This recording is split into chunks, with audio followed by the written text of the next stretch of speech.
العليم من الشيطان الرجيم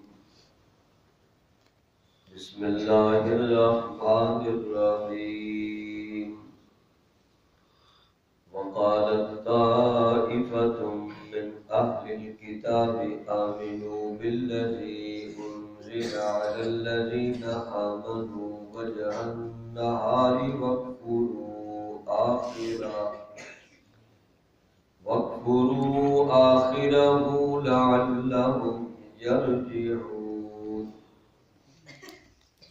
ولا تؤمنوا إلا لمن تبع دينكم قل إن الهدى هدى الله أن يؤتى أحد مثل ما أوتيتم أو يحاجوكم عند ربكم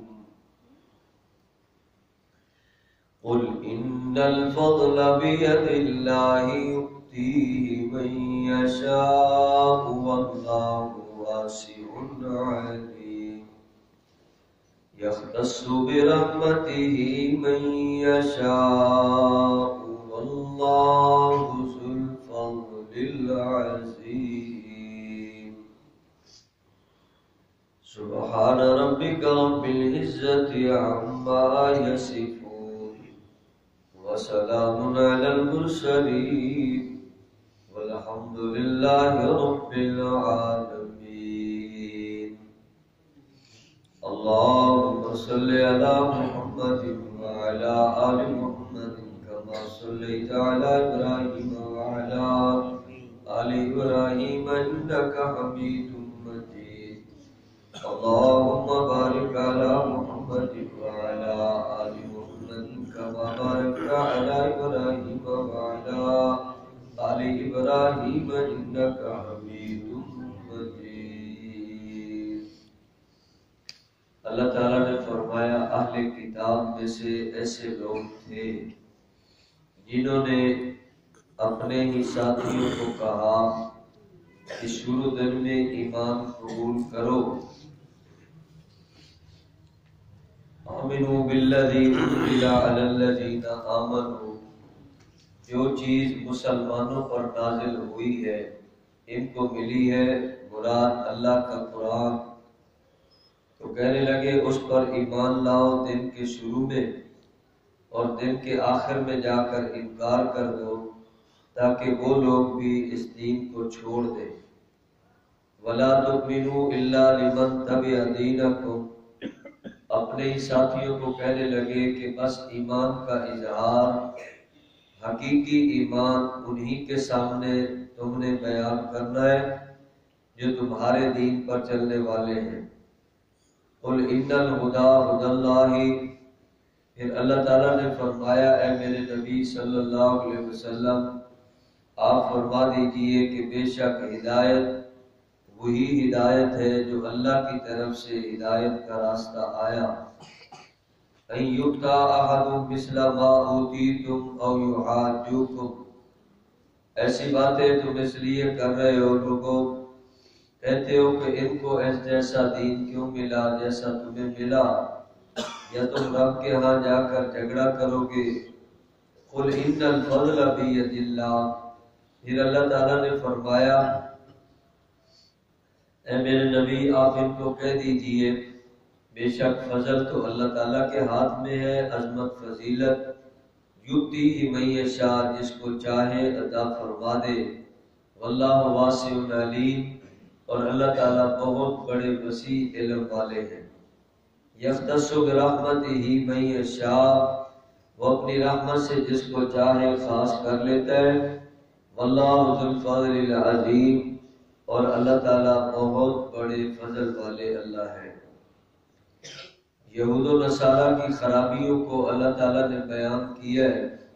پچھلی آیات سے بات واضح ہو گئی وہ کیسے کیسے چال بازیاں کیسی کیسی شرارتیں اور کیسی کیسی باتیں کرتے تھے پھر انہوں نے انبیاء علیہ السلام کے ساتھ کیسے نظریات بنائے پھر دعوے کتنے بڑے بڑے کیے سب کی اللہ تعالیٰ نے نفی کی ہے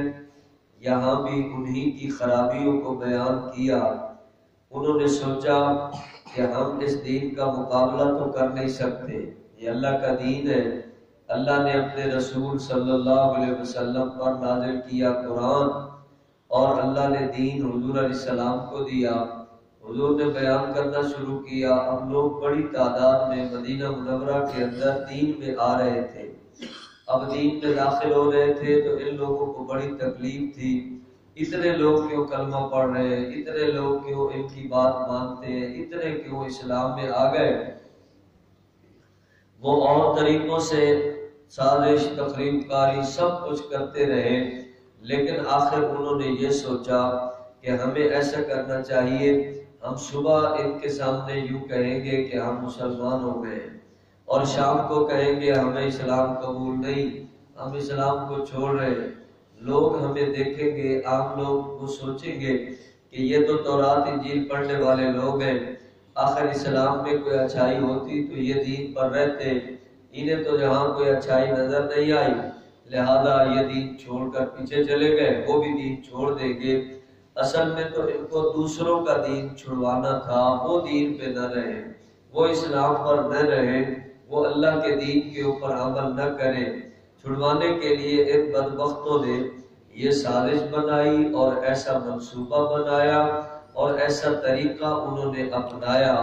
لیکن یہ اللہ کا دین ہے، کسی سے رکنے والا نہیں تھا۔ اللہ تعالیٰ نے اپنے نبی صلی اللہ علیہ وسلم کو غلبہ اور دین کا بہترین نظام عطا فرمایا۔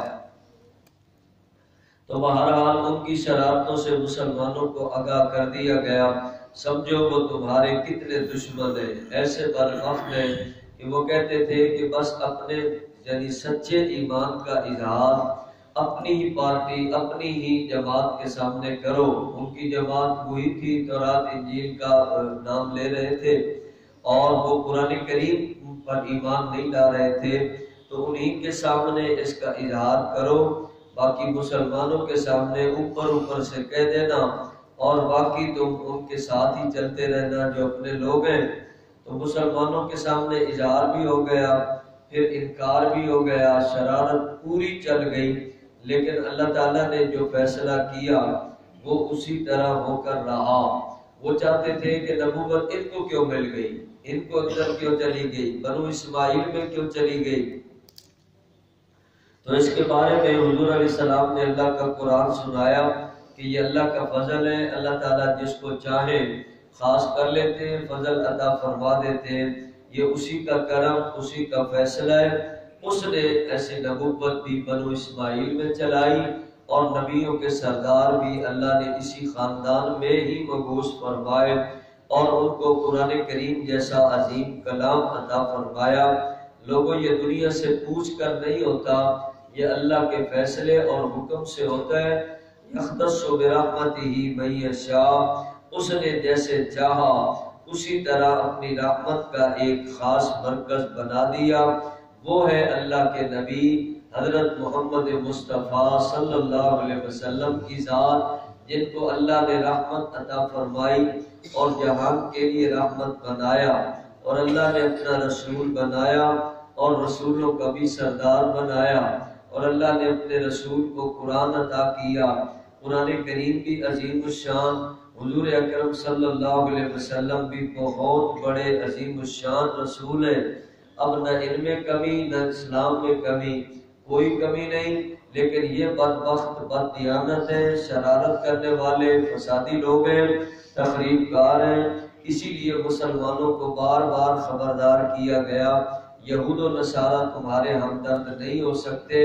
وہ تمہارے دشمن ہیں، تمہارے رسول کے دشمن، تمہارے دین کے دشمن،